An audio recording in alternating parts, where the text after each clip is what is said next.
satu lagi kan? Belum habis lagi, betul tak? Ya. Betul.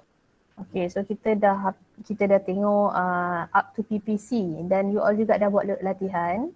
Okay, so we have learned this. So now we move to basic economic problems and satu lagi basic economic system. So ada 2 subtopik lagi lah dalam chapter 1 ni, and then kita move to chapter 2, right? Okay, so basically there are 3 basic economic problems, yeah. So economic problems ni adalah masalah ekonomi, di mana masalah ekonomi ataupun persoalan ekonomi yang sentiasa dijawab oleh seseorang yang involved dalam economic activities lah, especially entrepreneurs, yeah. So what to produce and by how much, okay, what to produce and by how much, and then how to produce, yeah, how to produce and for whom to produce, okay. Right, so what to produce ni adalah types of good to be produced. Apa jenis barang yang dihasilkan. So decision made based on availability of resources, and we know that resources are limited. So producer dia akan cuba untuk menggunakan resources yang ada efficiently to produce the product that they have choose, right? And of course juga dia nak produce barang mestilah tengok demand juga. Yeah, demand. So what is the demand untuk barang zaman sekarang ni lah, so usually maybe people demand barang-barang kosmetik ke atau barang-barang makanan kesihatan, okay, so those kind of good lah, maybe demanded by people nowadays, right? So the type of good produced depends on resources and also the demand. Sama jugalah how much is quantity, quantity to be produced, depends on the demand and also the resources available. Okay, so the resources, producer will use the resources efficiently to produce the goods and services. Okay, how to produce is a technique or methods of production, and sama juga involve limited resources and also technology. Methods of production depends on company tu sendiri atau firm tu sendirilah. So yes, objective dia to minimize the cost, to maximize profit. So dia akan cuba kurangkan cost of production, okay, dengan menggunakan resources yang ada. Sama ada dia nak menggunakan more labor, kita panggil labor intensive. More capital, kita panggil capital intensive. Capital tu maknanya kita guna banyak machine compared to labor, right? So itu adalah how to produce, and the last one is for whom to produce. Untuk siapa barang itu dihasilkan, it refers to the group of people live in the area. Okay, so kalau kita ni buka bisnes dekat area golongan yang berpendapatan rendah, kita perlu jual barang yang murah. Kalau golongan berpendapatan tinggi, jual barang tu lebih mahal. Contohnya macam furniture shop. Kalau kita buka furniture shop dekat Merbuk, so kita tahu income group of people in Merbuk maybe lower, low income group. So kita tak boleh jual perabot yang berkualiti dan mahal. So kita kena jual perabot yang biasa-biasa saja dan harga yang berpatutan. Tapi kalau kita punya shop dekat furniture shop tu dekat Sungai Petani, so Sungai Petani high income group of people live in Sungai Petani, so kita boleh buka lah furniture yang lebih mahal dan lebih kualiti. Right? So itulah basic economic problems. Okay? So now we move to the types of economic system. We have 4 types of economic system. So economic system ni adalah sistem ekonomi yang akan diimplement, implemented in the world. So akan implement salah satu sistem ni. So we have capitalist economic system, socialist economic system, mixed economic system and Islamic economic system. Okay. So what is capitalist economic system? Kita tengok dulu capitalist. Capitalist ni kita panggil sebagai free market ataupun laissez-faire. Laissez-faire ni bermaksud no government intervention. So semua aktiviti ekonomi itu adalah dilakukan oleh private sector. Contoh negara yang mengamalkan kapitalisme macam US, Canada, Japan and German. So negara yang mengamalkan kapitalisme ni selalunya negara tu macam kaya sebab dia tidak ada government control, right? Okay. So the characteristic of this type of system adalah resources owned by private sector, no government intervention in economic decision. So decision made by individual and also private firm. And price is important sebab semua barang yang dihasilkan perlu dibayar. Dia tidak ada public goods. Public goods pun perlu bayar lah ya. And producers' objective is to maximize profit and consumers' objective is to maximize satisfaction. Okay, so itu karakteristik lah, basically karakteristik dia. Untuk advantages, ada tak kebaikan? Ya, kebaikan adalah negara yang mengamalkan kapitalism. So dia adalah negara yang ada freedom of choice. Maknanya individual has freedom of choice sebab kita tahu private sector ni menghasilkan pelbagai jenis barang yang bermacam-macam to attract our interest to buy. So ada pelbagai jenis barang yang dihasilkan, yang inovatif, yang berkualiti, jadi kita banyak pilihan. And then people have right to own wealth. Kita boleh nak cari duit sendiri, nak cari harta sendiri boleh. Okay, the harder people work, the more they will receive. Kalau kita bekerja keras, banyak kita akan dapat. Okay, so kita usaha lebih lah negara yang mengamalkan kapitalism sebab negara ini tidak ada mengamalkan macam kurangnya subsidi, government tak ada. Dia banyaknya kita kena kerja keras untuk negara yang kita tinggal dalam negara kapitalism ni. And then mobility of labour, so labour tu senanglah dapat pekerjaan dari satu tempat ke tempat yang lain. And competition lead to the production of quality and quality goods and services. Jadi bila ada persaingan, sebab private sector dia akan bersaing, profit making firm dia ada competition. So dia akan cuba menghasilkan barang yang berkualiti untuk orang ramai. Itu adalah kebaikan. Disadvantages dia apa? Dia akan menyebabkan wide disparity between rich and poor. Orang miskin dan kaya, jurang dia besar sebab tak ada subsidi, tak ada bantuan daripada kerajaan. And then misallocation of resources boleh berlaku apabila resources itu terlalu banyak digunakan untuk sesuatu perkara yang membazir contohnya. And then human welfare is ignored. Tidak banyak human welfare, kemaslahatan ataupun kebaikan untuk orang awam tu tidak banyak titik beratkan. And then social cost and negative externality exist. Maknanya negative externality ni adalah pollution. So pollution adalah pencemaran yang disebabkan oleh pembangunan yang pesat. So firm biasanya profit making dia tidak akan fikir pasal pencemaran. So dia nak dump the chemical in the river ke, dia nak asap tu emitted macam tu saja ke, dia tak kisah. Jadi bila negara itu terlampau mengamalkan maksud saya capitalism, tak ada government control, then pencemaran tu akan berlaku dengan banyak dan social cost akan meningkat. Okay, so that is disadvantage. Right. So how the system solve the basic economic problems? What and how much to produce depends on the demand of the consumer. Kita panggil consumer sovereignty. How? Depends on the cheapest method. Of course, kita nak minimumkan cost dan memaksimumkan profit. And for whom to produce depends on the purchasing power. Kuasa membeli di dalam negara tersebut. Okay, so higher income group will get more and lower income group will get less. Sebab tu negara macam dekat US ni, kita nampak negara tu kaya, tapi kalau kita pergi sana kita tahu kita akan nampak banyak gelandangan, banyak orang-orang miskin minta sedekah. Jadi maksudnya di sana dia orang sendiri tak boleh survive dalam negara mereka. Dan government juga tidak banyak membantu. Sama juga macam negara macam Japan. Macam Japan, rakyat dia kena buat 2-3 kerja. Kalau tak ada kerja, dia orang sanggup bunuh diri sebab tak boleh, tak mampu nak hidup dalam negara mereka. So low atau no government intervention adalah memang agak menyusahkan juga kepada rakyat. Okay, so itulah, ada kebaikan, ada keburukan. Okay, so tu capitalism. So what about socialism? Socialism ni dia memang totally different from capitalism. So kalau socialism ni 100% government yang control. Kita panggil common economy atau central planning. Yang popular adalah negara North Korea, Korea Utara. Okay. So apa karakteristik dia? Government will make all decision. Government owns all resources and allocated through central planning to the society. And then society juga ada have right to make decision. And there will be equal distribution of income. Okay, sebab kerajaan akan memastikan semua rakyatnya bekerja dan dapat ada pendapatan. Okay, apa kebaikan negara yang mengamalkan socialism? There will be equal distribution of income among society.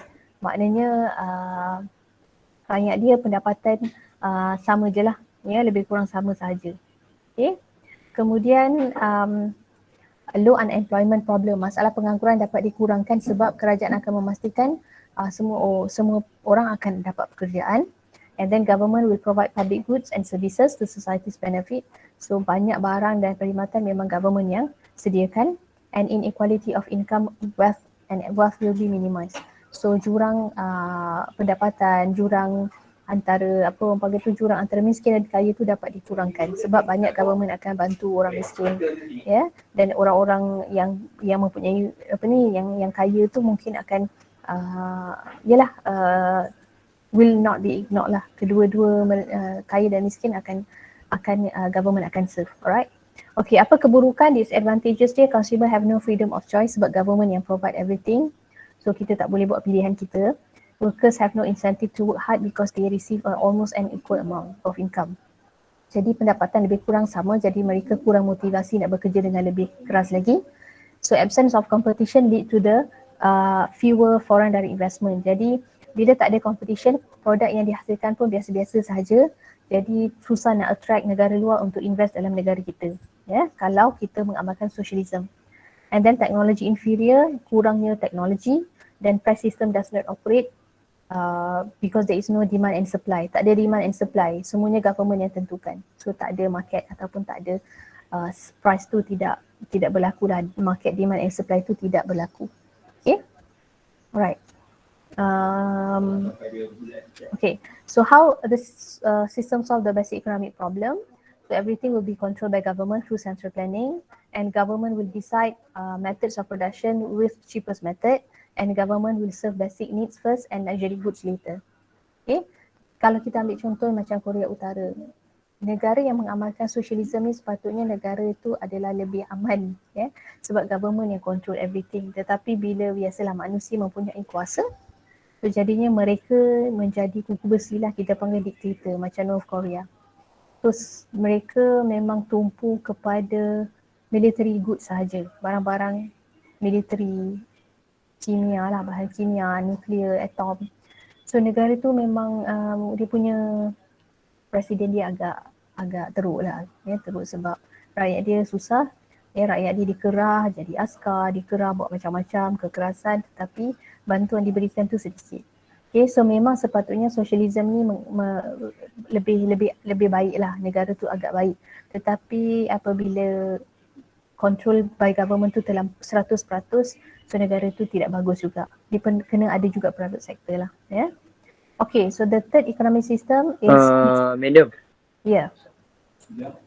Macam mana nak setiap negara tu Yeah.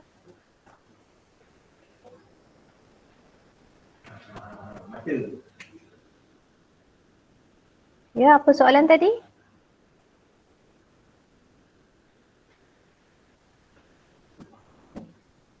Okay, tak apa. Nanti boleh tanya semula, ya. Okay, so we move to the mixed economic system. Mixed economic system, dia combination of capitalism and socialism. Okay, so mixed economic system ni dia dia lebih komprehensif, lebih baik lah. Negara macam Malaysia, Singapore, Britain mengamalkan mixed economic system. So apa karakteristik dia? Resources owned by both public and private sector.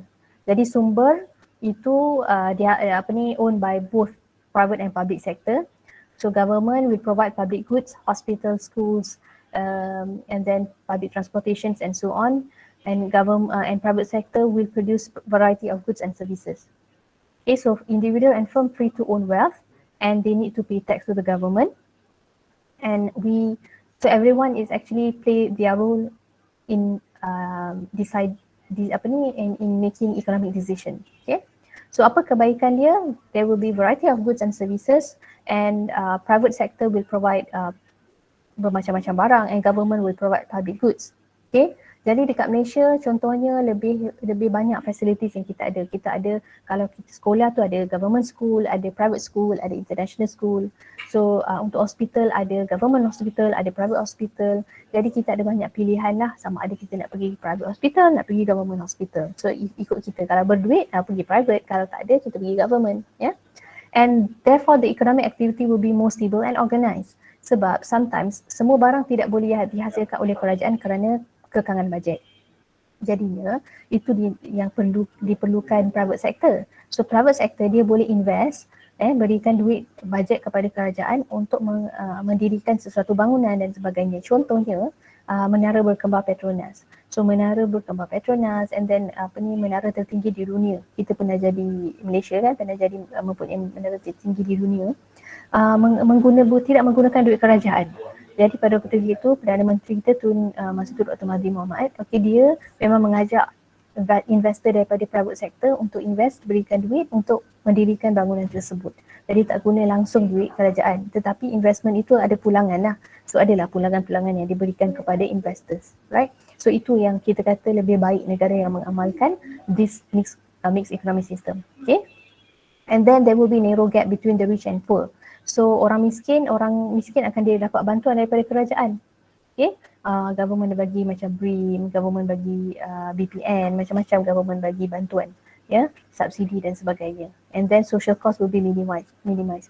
Externality, masalah pencemaran tu dapat dikurangkan sebab kerajaan akan ada undang-undang untuk mengurangkan pencemaran. Kalau private sector tu dia tidak boleh sesuka hati mencemarkan alam sekitar. So dia kena bayar tax ataupun dia kena denda sekiranya dia sesuka hati dump waste in the river and so on. Okay? Ada tak keburukan? Adalah. Tak adalah banyak. Keburukannya apabila kerajaan itu terlalu menjadi dominan di dalam negara tersebut. So bila kerajaan terlalu dominan, kerajaan pula akan menjadi orang kata apa, dia yang akan decide everything. Itu tak bagus lah. Keuntungan semua dia tak beri kepada kita semua. Itu pula tak bagus. Tax pula terlalu tinggi. Itulah benda-benda yang tak bagus kalau terlampau dominan kerajaan di dalam negara tersebut. Ya. Itu untuk mixed economic system. Alright. So how this system solve the basic economic problem? Dekat sini memang memerlukan demand and supply. Yeah, so private sector will provide private goods, a variety of goods and services. Public sector akan provide public goods. Yeah, so government akan maximize welfare, private sector akan maximize profit. Okay, how to produce?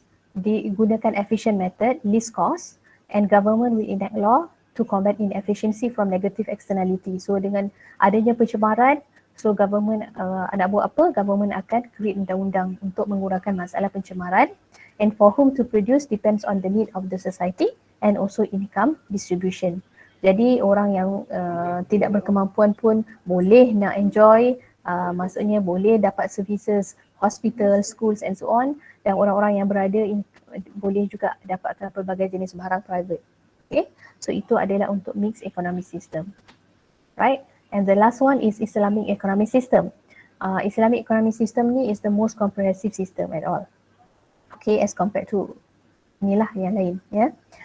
Islamic economic system ni based on maqasid asy-syariah, ya, ataupun kita kata depends on Quran and Sunnah. Okay, so dalam Islamic economic system dia ada 5 filosofi, basic filosofi yang dia follow, ya. Tauhid, rububiyah, tazkiyah, khalifah, ukhuwah. So what is tauhid? Ya, tauhid means that kita believe there is no God to be worshipped except Allah, dan kita tahu hubungan kita dengan Allah, hubungan kita dengan manusia lain, hablum minallah, hablum minannas. Okay, and that concept rububiyah pula believe that Allah is the creator and the most powerful. Semua yang ada dalam dunia ni adalah created by Allah. Allah bagi pelbagai resources, Allah bagi pelbagai idea untuk kita produce barang dan perkhidmatan. And then tazkiyah, purify our wealth. Kita nak sucikan harta kita, kita dah cari duit, dah dari pendapatan, kena sucikan harta dengan memberi zakat, sedekah dan juga wakaf. And then khalifah, so khalifah is vicegerent ataupun caliph. Ya, so kita adalah servant of Allah, we are just trustee. So kita kena always be in servitude to Allah, set by syariah. And ukhuwah, concept of brotherhood, love and respect each other. Ya, hormat menghormati, sayang menyayangi antara satu sama lain. So ini adalah Islamic economic system. So under Islamic economic system, how this system solve the basic economic problem? Ya. Maksudnya yang tadi tu karakteristik lah untuk Islamic system. Karakteristik dia ni ada 5 filosofi ni. Okay. Terima kasih. Okay. Right. So jadi what to produce and how much depends on syariah. Maknanya depends on Quran and Sunnah. So maksudnya di sini kita kena produce barang-barang yang halal, permissible, dan avoid produce barang-barang yang haram. So negara yang mengamalkan Islamic economic system ni biasanya dia akan produce barang-barang ikut classification of goods. So classification of goods in Islam kita ikut hierarchy of needs. Yang ni kita akan tengok dalam chapter 2 nanti, ya. And then how to produce? Kita akan gunakan efficient method. cost effective method, and then producer will not produce goods which are not permissible and harm to the society. And for whom to produce, kita based on the need of poor, okay, and then baru kita go to the rich people, right? So maknanya kita produce barang-barang essential dan baru pergi kepada luxury goods, right? So itu basically for economic system, right? So tadi ada soalan tadi, apa ya tanya soalan tadi? Ada ya dalam chat. Ada madam tadi. Okey, apa soalannya? Saya nak tanya je, macam mana sesebuah kerajaan tu dia nak tentukan sistem ekonomi dia? Okey, dia nak tentukan tu depends on macam kita kan. Kita ni ada perlembagaan kan macam Malaysia. So kita demokrasi lah. Kita memang mengamalkan mixed economic system. So ada government, ada rakyat. Okay. And then actually it depends on the country itself. Sejak bila dia dah lama bertapak, maksudnya dia depends on dia punya decision. Based on dia punya decision, okay, maknanya kalau dia nak mengamalkan mixed economic system, dia dah implement dah awal-awal. Sebab tu negara kita ada yang kata dia depends on kerajaan tu lah siapa yang memerintah. So ada yang kata macam Malaysia, dia orang nak move to capitalism. Actually kita daripada mixed nak move to capitalism. So bila move to capitalism maknanya kuranglah government control. Okay, so itu maksudnya kita boleh move, decision itu boleh dibuat oleh pemerintah. Jadi macam US dia capitalism, macam North Korea dia memang guna socialism sebab bila government control 100%, dia akan, kalau dia tidak jujur dan tidak adil, dia lah dapat kesemua harta-harta yang ada di dalam negara tersebut. So maknanya di sini based on pemerintah. So macam mana mereka tentukan, maybe dah ada dalam, macam kita dah ada dalam perlembagaan, mungkin dalam perlembagaan negara lain pun dah ada sejak azali lagi kan, so that's why dia ikut saja. Tapi kalau nak ubah pun tak ada masalah, boleh ubah ikut pada pemerintah. Okay, boleh faham? Okay madam, thank you. Okay, welcome. Okay, boleh ya yang ni? Boleh. Okay, so kita akan tengok chapter 2. Okay, so chapter 2 kita akan tengok demand and supply, right? Saya rasa kita tak akan pergi sampai supply lah. Okay, demand sajalah, maybe kita akan tengok sampai demand. Kalau ada masa kita go sampai supply lah. Okay, so we're going to look at the definition of demand, law of demand, individual and market demand, and then change in quantity demanded, change in demand, determinants of demand, and exceptional demand. Okay, kalau kita ada masa, kita pergi supply, change in quantity supply, change in supply, determinants of supply, right? And kita tengok exercises lah, right? Okay, so now kita tengok demand dulu. So demand adalah dia melibatkan consumer, right?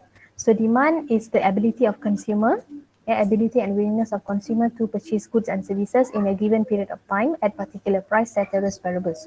Maknanya kita punya kemahuan kehendak untuk membeli barang dan perkhidmatan pada harga yang telah ditetapkan, itu adalah demand. Ceteris paribus maknanya faktor lain tidak berubah, hanya yang berubah adalah harga. Okay, alright. Now we go to the law of demand. Okay, law of demand states that when price of goods increases, quantity demanded of goods decreases and vice versa. So maknanya when price increases, quantity demanded decreases. When price decreases, quantity demanded increases. Maknanya di sini there is negative or inverse relationship between price and quantity demanded. Okay. Bila harga turun, quantity meningkat. Itu adalah nature of consumer. Bila harga turun, macam kita lah. Kalau harga tu murah, kita beli banyak. Kalau harga tu mahal, kita beli sikit. So itu nature of human beings lah. Yeah. So that's one negative relationship between price and quantity demanded. So kalau kita tengok demand schedule ni, at RM9, quantity is 2 unit. Kalau harga turun to 850, quantity increase to 4 unit.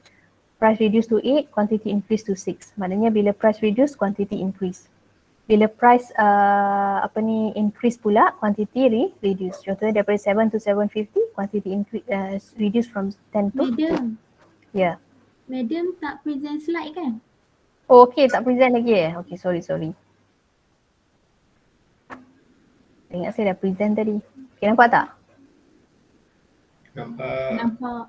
Okay, inilah law of demand tadi saya kata law of demand. Ya, bila harga turun, kuantiti meningkat. Bila harga meningkat, kuantiti menurun. Ya, negative relationship tadi tu. Okay, so inilah schedule tadi. Okay, bila harga turun, kuantiti meningkat. Bila harga meningkat, kuantiti akan menurun. Okay, that's why demand curve is downward sloping. Ya, downward sloping. Macam turun bukit ni kan. Okay, so this y-axis represent price and this x-axis represent quantity. So maknanya bila harga meningkat, kuantiti akan menurun. Bila harga menurun, kuantiti akan meningkat. Okay, so that's why demand curve is downward sloping to indicate negative relationship between price and quantity demanded. Okay, right. So now we go to individual demand. What is individual demand? Yeah, individual demand refers to the demand of a single consumer or single individual. So kalau seorang saja yang demand barang tersebut, kita panggil sebagai individual demand. Market demand is a demand of a group of consumers. Maknanya demand untuk kalau ada beberapa ramai orang yang demand barang tu, kita tambah kesemuanya, itu adalah market demand. Okay, right. Contohnya dekat sini, ya, kita ada price of good X. At RM1, individual A demand 10 unit, B demand 9, C demand 20.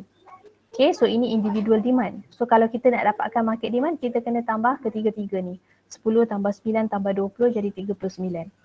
At RM2, individual A demand 8, B demand 7, C demand 18. So berapa market demand? 33. Right? So ini maksudnya market demand. Yang ini individual demand.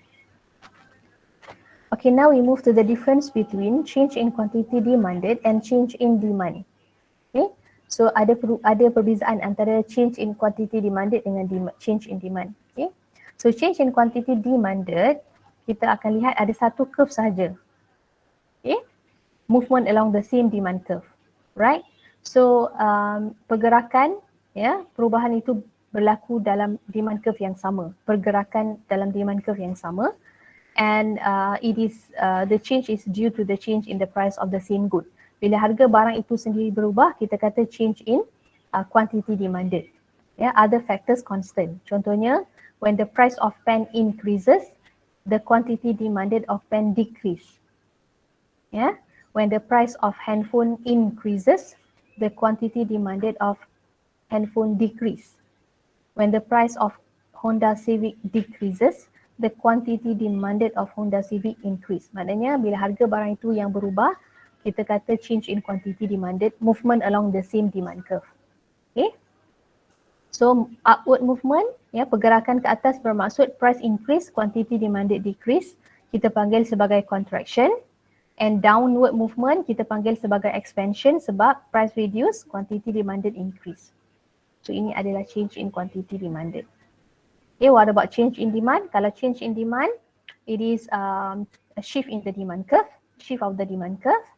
Jadi kita ada lebih daripada satu demand curve, right? So apa faktor yang menyebabkan change in demand? When other factors change but the price of the same good remain unchanged. Okay, harga barang itu sendiri tidak berubah, constant, tapi faktor-faktor lain yang berubah. Okay, kita akan tengok lepas ni apa faktor-faktor tu. So bila demand increase, demand curve shift to the right from D0 to D1. Kalau demand decrease, demand curve shift to the left from D1 to D0. Okay, so change in demand, quantity demanded because of the price of the same good. Change in demand, it is shift of the demand curve. Change because of other factors changes. Okay, right. So now kita nak tengok determinants of demand. So ini yang kita nak tengok apa faktor-faktor yang menyebabkan demand curve to shift. Ni faktor-faktor yang menyebabkan demand curve shift to the right or to the left. So we have price of related goods, taste and preference, income, seasonal factors, size and structure, population, expectation and advertisement. Okay, so kita tengok step satu lah. So kalau price of related goods ni adalah perubahan dalam harga barang lain, bukan harga itu barang itu sendirilah, harga barang lain. So it consists of two types of goods, substitute goods and complementary goods. So what is substitute goods? Yeah, it refers to the goods that can be substituted with one another because they have the same purpose of use. So dua barang ini kita boleh replace. Ya, sebab dia sama rasanya, sama kegunaannya. Contohnya tea and coffee. Kalau teh tak ada, kita cari coffee. Kalau coffee tak ada, cari teh. Ya. So contohnya di sini, when the price of tea increases, demand for coffee will increase. Okay. Sebab apa bila harga teh meningkat, demand for coffee increase? Sebab bila harga teh meningkat, people maybe buy less tea. So dia cari replace of tea which is coffee. So when the price of tea increases, the demand for coffee will increase, the demand curve for coffee will shift to the right. And vice versa. Maknanya when the price of tea reduce, demand for coffee reduce. So the price of one good and the demand of the other good is positively related. Okay. And then number 2 is complementary goods. Complementary goods ni adalah goods that should be buy ataupun used together. Okay. Contohnya car and petrol. Kita kalau beli kereta boleh tak isi minyak? Tak boleh lah, nanti kan tak boleh nak move kereta tu. So car and petrol contohnya. So for example when the price of car increases, the demand for petrol reduce. Kenapa bila harga kereta meningkat, demand for petrol reduce? Sebab bila harga kereta meningkat, maybe people akan buy less car, so dia akan demand less petrol. So the demand curve for petrol will shift to the left and vice versa. Okay, maknanya bila harga kereta menurun, demand for petrol meningkat. Okay, so the price of one good and the demand of the other good is negatively related. Okay, itu untuk price of related goods. And then kita ada taste and preference. So taste and preference will affect demand significantly. So bila taste kita meningkat, demand pun meningkat. Contohnya kalau taste for chocolate cake meningkat, demand untuk chocolate cake pun meningkat. So kalau taste untuk beli iPhone meningkat, demand for iPhone pun meningkat. Okay, right. And then income level. So untuk income level, biasanya kita assume when income increases, the demand for all goods and services will increase. Itu assumption kita kan. Kita rasa bila kita banyak duit, kita punya pendapatan meningkat, kita akan beli macam-macam jenis barang dengan banyak. Actually tidak macam tu. Ada jenis barang yang untuk barang tertentu saja. So basically kita ada dua jenis barang under income level. Ya, kita ada normal goods and inferior goods. So normal goods ni apa? Normal goods adalah demanded by high income people ataupun middle income people. Contoh-contoh barang normal adalah clothes, car, television, houses, handphone and so on. So, whenever our income increases, the demand for normal goods will increase. Betul lah. Bila pendapatan meningkat, kita nak beli kereta baru, nak beli handphone baru, nak beli laptop baru, nak beli rumah baru, nak beli baju baru. Betul tak? So yes, when income increases, demand for normal good increase. And when income decreases, demand for normal good decrease. Yeah, positive relationship between income and normal good. Okay, yes. Now kita nak tengok inferior goods. Yeah, inferior goods is demanded by low income people. And it is in low quality. Quality dia agak rendah. Contohnya macam broken rice, beras hancur, second hand shirt. And then salted fish, ikan masin kan, instead of beli fresh fish. Mahal kan ikan segar. So itulah barang-barang low quality demanded by low income people, orang-orang miskin lah. So sekiranya pendapatan orang miskin ni meningkat, adakah mereka akan beli juga inferior goods? Adakah mereka akan beli banyak inferior goods? Tidaklah. Bila pendapatan meningkat, they will buy less inferior goods sebab dia akan beli normal goods tadi lah. Dia akan beli barang yang lebih berkualiti. So here yang kita kena faham. When income increases, demand for inferior goods will decrease. So there is negative relationship between income and inferior goods. Okay? Right? So ada dua jenis barang under income level. Right. And then we have festive season. Festive season ini during certain season demand akan meningkat and after that season demand menurun. Okay, contohnya macam during hari raya ataupun during Ramadan kita punya demand for dates, kurma, demand for kuih raya increase and after that demand reduce. Ataupun during winter demand for sweater increase, after that reduce. Ya. Itulah during season lah, sama ada festive season ataupun season lah untuk musim-musim tertentu lah macam sejuk, musim panas. Musim hujan, umbrella kan, ataupun baju hujan meningkat and itu kalau musim hujan. Kalau musim panas taklah kita nak gunakan baju hujan pula kan. Okay, so itu maksudnya seasonal factor. And then we have population, right? So increase in population will increase demand for goods and services. Obviously lah, bila ramai orang tinggal dalam negara tu, banyaklah demand. Okay, dan kalau kurang orang, kuranglah demand. Okay, and we look also at the size of population. Kita tengok juga size of population. Okay, so size of population, kita tengok not size, structure. Kadang-kadang negara tu bukan semuanya sama rata kan. Ada yang lebih orang tua berbanding orang muda, ada yang ramai orang muda berbanding orang tua, ada yang lebih ramai perempuan daripada lelaki, ada yang ramai kanak-kanak daripada orang dewasa. Contohnya kalau lebih ramai wanita berbanding lelaki, maybe demand for kosmetik lebih banyak daripada gadget. Kalau lebih ramai orang tua daripada orang muda, demand for medication lebih daripada gadget. Kalau ramai kanak-kanak daripada orang dewasa, demand for toys atau books will increase. So itu adalah structure of population. And then expectation. The higher the expected future price, the higher will be the current demand. Contohnya kalau kita expect, harga rumah naik tahun depan, jadi kita akan beli rumah tahun ni, demand more this year. And then kalau kita expect harga kereta turun next year, nak turun ni harga kereta tahun depan, janganlah beli kereta tahun ni, kita tunggu tahun depan. So demand for car reduce this year. Right, so itu expectation. And the last one is advertisement. So advertisement usually dia akan create awareness of the goods, of the services. So bila ada iklan, kita tahu kewujudan barang tu. So that's why peniaga, entrepreneur dia memang sangat-sangat invest banyak dalam pengiklanan, sanggup bayar untuk iklan. Sama ada dalam YouTube, dalam media sosial, TV dah banyak kurang lah, banyaknya dalam media sosial. Facebook, right? So when advertisement increases, demand pun akan increase. And vice versa. So inilah semua determinants yang akan menyebabkan change in demand ataupun kita kata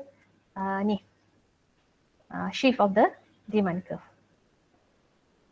Okay? Boleh faham? Boleh. Right. Now we move to the exceptional demand. Okay, exceptional demand. Okay, kalau kita ingat semula apa law of demand tadi? Law of demand kata apa? When price increases, quantity demanded decrease. When price decrease, quantity demanded increase. Maknanya negative relationship between price and quantity demanded. Tetapi untuk exceptional demand, dia ada exception atau dia against the law of demand itu. Maknanya bila harga meningkat, quantity meningkat. Bila harga menurun, quantity menurun. Positive relationship pula. So exceptional demand ni untuk dua jenis barang, inferior goods ataupun luxury goods. Inferior goods ni kita kata given goods, luxury goods ni Veblen goods. Kenapa inferior goods kita panggil given? Sebab orang yang come out dengan teori ni namanya given. Sebab tu kita panggil sebagai given goods. Kenapa Veblen goods? Sebab nama orang yang come out dengan teori ni adalah Veblen. So sebab tu kita namakan sebagai Veblen goods. Okay. So kita tengok given goods dulu. Given goods ni inferior goods tadilah, macam broken rice, salted fish, less fresh milk. Okay, so biasanya purchased by low income people. Now, apabila harga given good atau inferior good ni menurun, quantity demanded juga akan menurun. Okay, quantity demanded juga akan menurun. Okay, kenapa pula macam tu? Okay, saya bagi explanation dekat sini lah. Contohnya, broken rice, ada 10 kg. Let's say harga RM10. Okay, and then pendapatan 500. Bila beli, bila kita ada pendapatan 500, beli RM10 ini, tolak RM10, berapa remaining income? 490. Okay, let's say harga beras tu telah turun kepada RM5, then dengan income yang sama 500, berapakah remaining kita punya remaining income selepas beli? 495. Nampak tak di sini, bila harga turun, pendapatan kita macam meningkat. So, kita kata bila income meningkat, kita ingat balik, bila income increase, bila income increase, demand untuk inferior Demand goods, decrease. betul. Demand untuk inferior goods decrease. So, bila maksudnya dekat sini kita kata price increase, price decrease kan? Price decrease. So, Demand increase. Income Ya, sekejap. Price Income increase kan? decrease. Price, okay. Income increase and then demand for inferior good akan decrease. Decrease. Okay, bagus. So kita kena faham tu lah sebab bila harga menurun dia akan affect income. Ya, remaining income atau balance income tu. So bila income increase, demand untuk inferior goods akan decrease. That's why bila harga menurun, quantity demanded untuk inferior good akan decrease. Boleh faham ya? Okay, now untuk Veblen goods.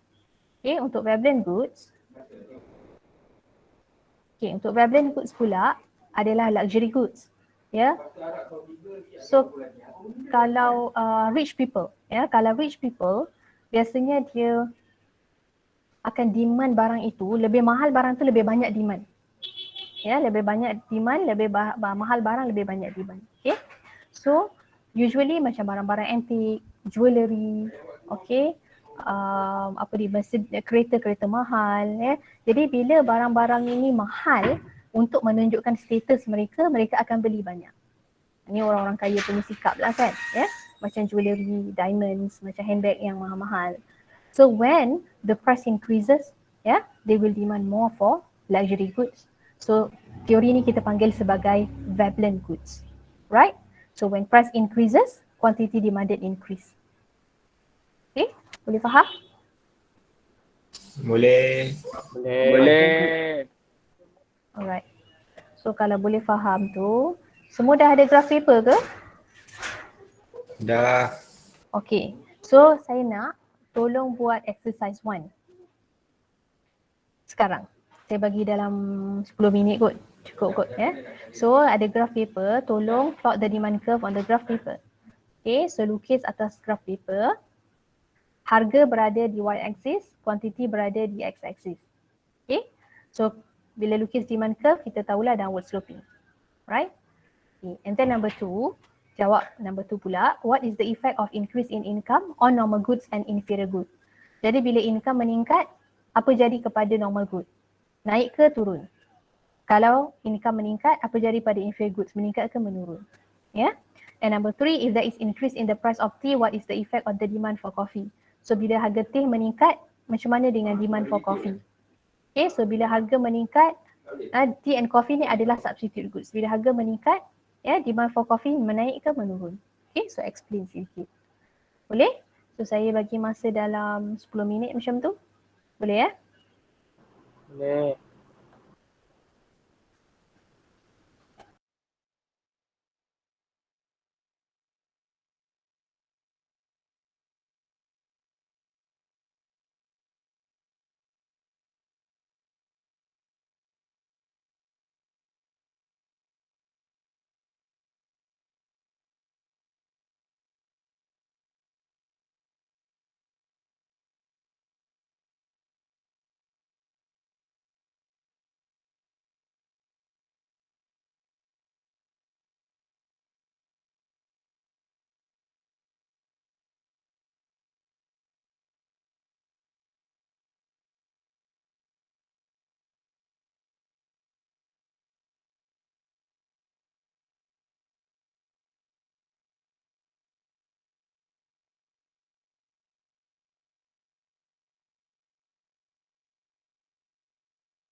Okay.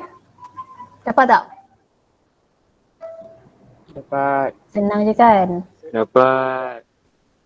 Sekejap saya bagi dalam WhatsApp group.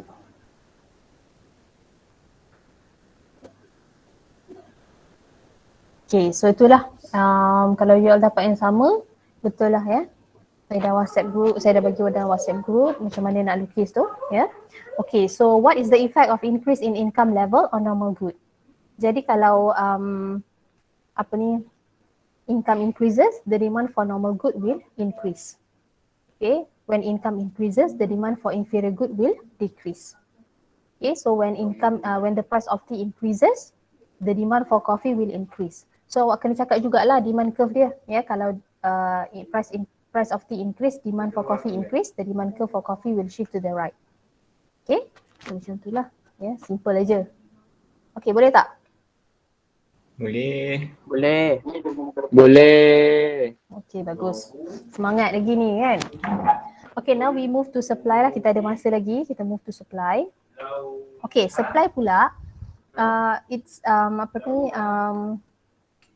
kita nak cakap tentang producer pula. Yeah, the ability and willingness of producer or seller or supplier to sell the goods and services at particular price ceteris paribus. Yeah.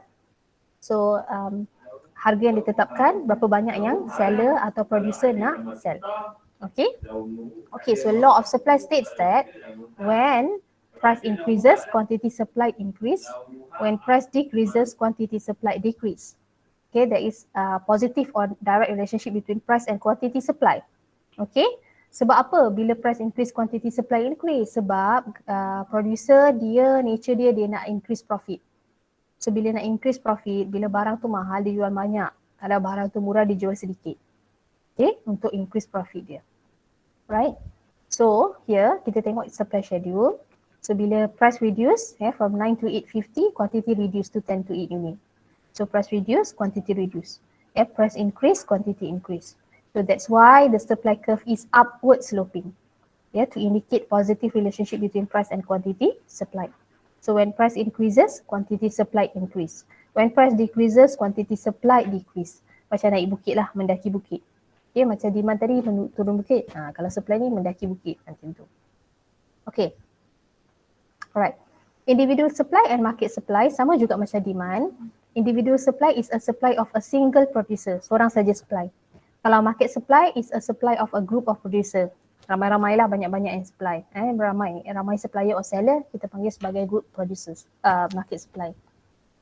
Okay, contohnya at RM1, producer A supply 2, B supply 0, C supply 12. Nak dapatkan market supply, tambah je ketiga-tiga ni, dapat 14. At RM2, producer A supply 4, B supply 3, C supply 14, tambah 3 dapat 21. Itu market supply. Okay. Alright. Untuk difference between change in quantity supply, change in supply sama juga explanation dia macam demand tadi. Okay. Kalau change in quantity supply, supply curve ni ada satu sajalah, movement along the same supply curve. So benda ni berlaku apabila there is change in the price of the same good. When the price of pen increases, the quantity supplied of pen will increase. When the price of handphone decreases, the quantity supplied of handphone decrease. Okay.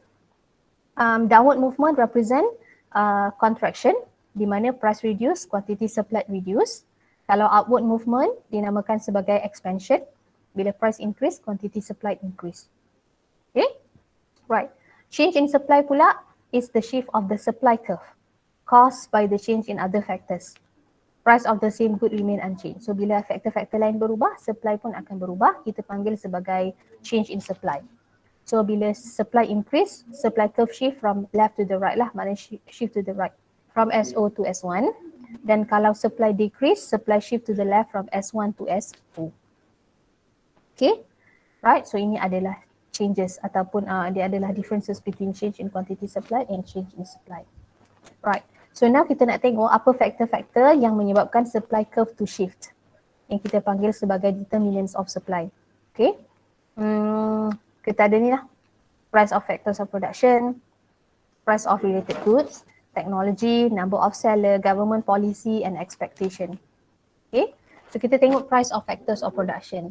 So kalau you ingat lagi, factors of production ni ada 4. Land, labor, capital, entrepreneur. Okay. So the price of factors of production adalah return to the factors of production. Wages, interest, apa lagi, profit, and then rental. Okay. If the price of these factors of production increases, okay, so the cost will increase. Contohnya when wages increases, cost of production will increase. So bila gaji meningkat, producer kena bayar banyaklah kepada pekerja dia. Jadi cost meningkat, jadi dia akan buat apa? Dia akan kurangkan supply. Supply will shift to the left. Okay.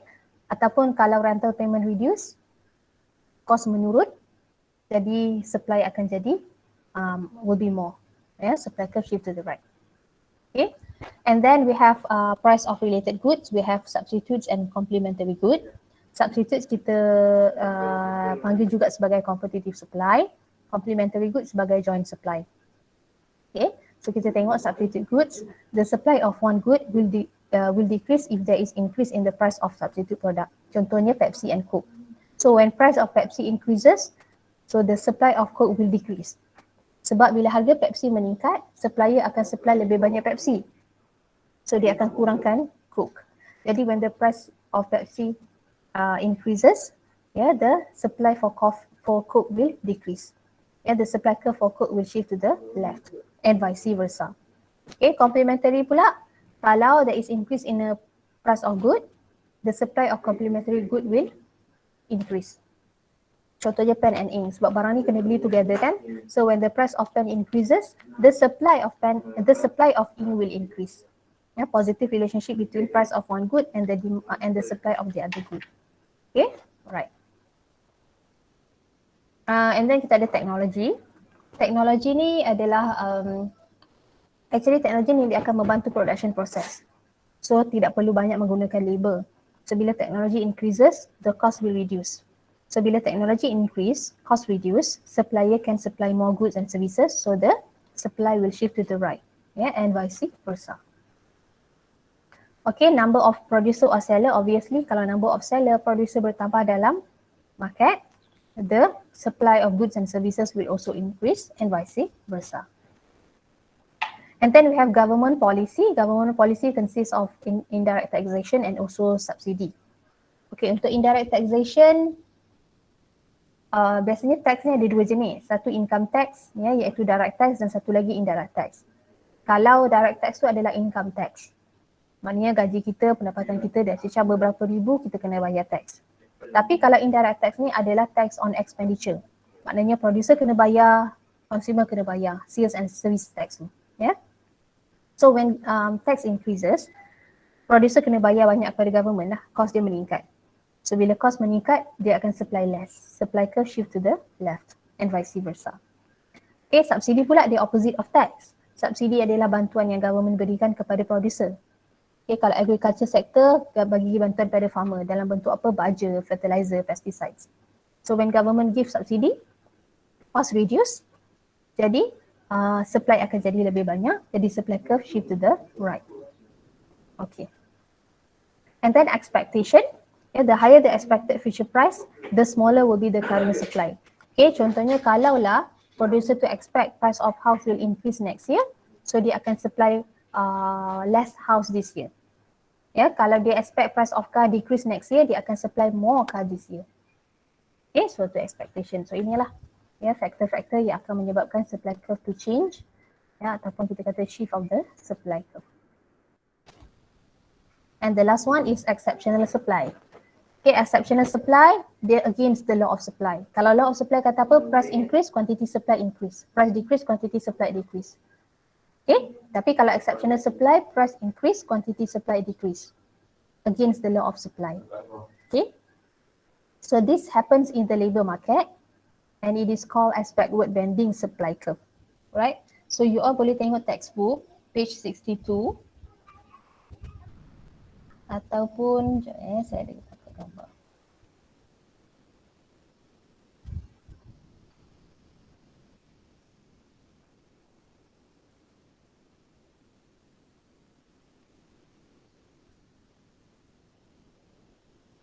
Okay. Tak silap saya page 62. Right? So boleh tengoklah exceptional supply dia berlaku dalam labour market. Okay, contohnya dekat sini kalau kita tengok figures 2.14, boleh tengok dalam WhatsApp group juga, ya. Yeah. Okay, wages tu represent price, working hour represent quantity. Okay, so contohnya kita tengok dekat sini, ya. To the right, kita pergi to the right maknanya kita nak working more hours, dan kalau to the left kita nak ada banyak leisure time. So, for example, so gaji pada mulanya W1. So kalau gaji W1 contohnya 1,500. So this labour dia akan kerja sehingga H1. H1 contohnya 6 jam atau 8 jam. Kalau gaji meningkat kepada W0, contohnya 2,000, so this labour dia akan motivated to work more hour, maybe dia tambah lagi 2 jam lah. Jadi 8 jam bekerja. 10 jam bekerja, 10 jam bekerja. Tadi 8 jam, sekarang 10 jam. So this one masih follow the law of supply. Maknanya price increase, quantity supply increase. Which increase, working hour increase, maknanya price increase, quantity supply increase. Yeah? And dia dipanggil sebagai income effect lah. Substitution effect. Now, bila dah lama-lama bekerja, gaji akan bertambah banyak. Dan kemungkinan orang ni dia berpengalaman, dia dah naik pangkat. Bila dia dah naik pangkat, gaji bertambah kepada 3,000. So dia tak payahlah kerja lebih masa. Ya, dia akan kerja less hour. Contohnya dia akan kerja ke H2. Ya, 6 jam saja. Ataupun maybe dia dah tak sihat ke apa, dia nak kurangkan jam bekerja, dia bekerja ke sehingga H2. 6 jam.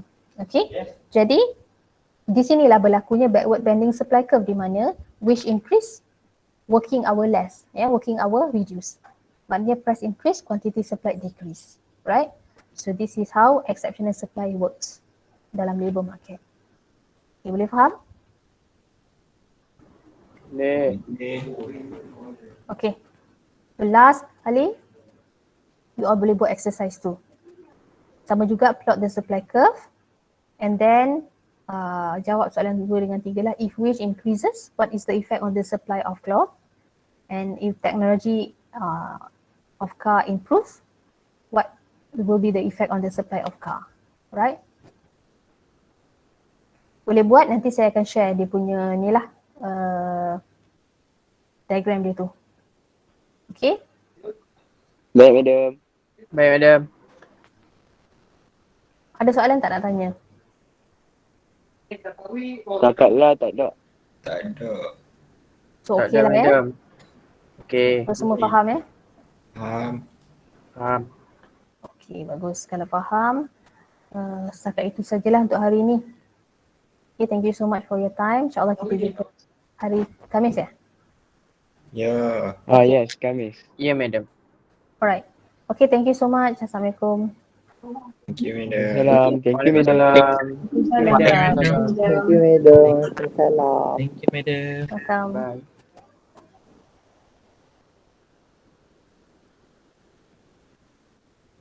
Madam, boleh tak nanti share slide tu dalam group? Ya, boleh. Okay, terima kasih madam. Okay, sama.